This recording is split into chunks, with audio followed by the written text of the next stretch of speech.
السلام علیکم سامعین، 19 ذی الحجہ کی تاریخ شروع ہو چکی ہے، 25 جون ہے۔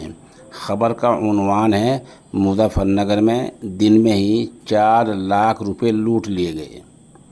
معاملہ آج دن کا ہے، خبر تفصیل سے سنیے۔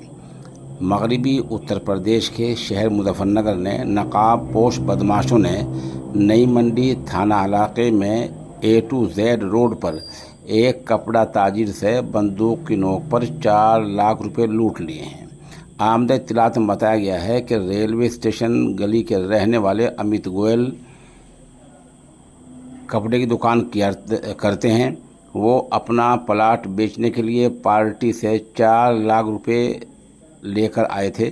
اپنے دوست انکت کے ساتھ سیکورٹی پر واپس آ رہے تھے۔